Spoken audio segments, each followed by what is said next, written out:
processo de verticalização das cidades proporciona uma grande quantidade de ofertas. Quem vai investir precisa ficar atento a várias tipologias que existem, sem esquecer, claro, do maior retorno de capital ou conforto próprio. Basicamente, quando você vai fazer uma aquisição, quais são os 6 principais tipos que existem que você pode ser impactado? Primeiro, chama apartamento padrão. O que é isso?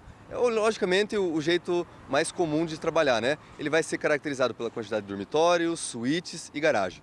Aí você tem as coberturas, que logicamente elas estão no último andar, elas têm geralmente uma piscina privativa e geralmente também uma área o dobro desse apartamento padrão. Ela pode ser subdividida em duplex ou triplex. Aí você tem os lofts, que são isso, são apartamentos mais amplos, geralmente com pé direito duplo e sem nenhuma divisória dentro. Você tem os estúdios, que são muito parecidos com os lofts, porém há essas divisões internas. As kitnets, que são apartamentos pequenos, em torno de 25, 30 metros, geralmente com um quarto e um banheiro. E por último, você tem alguma novidade agora, que são os gardens, que são muito procurados por pessoas que precisam mudar de uma casa para um apartamento. Geralmente, essas tipologias ficam no térreo e possuem um quintal ou jardim.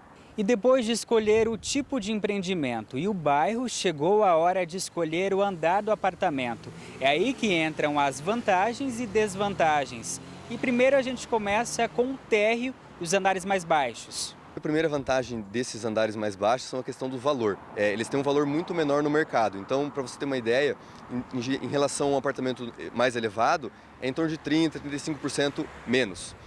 Você tem uma facilidade também de locomoção, então não depende de escada, elevadores, fica muito mais fácil você transitar pelo empreendimento.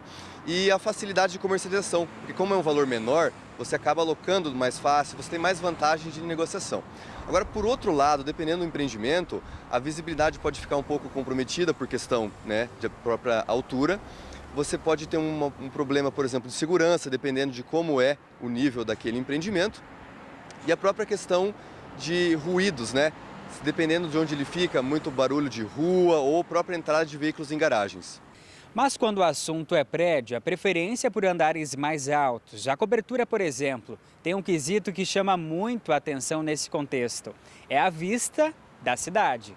Então, uma vista panorâmica que tem um acesso a todo o que a cidade tem para oferecer, A outra questão é o silêncio. Então, você não é influenciado por barulho de rua, enfim, você tem muito mais privacidade também, a própria questão de vizinhança, E outra questão, segurança. Então, você está muito mais alto, digamos assim, você tem toda essa infraestrutura a seu favor.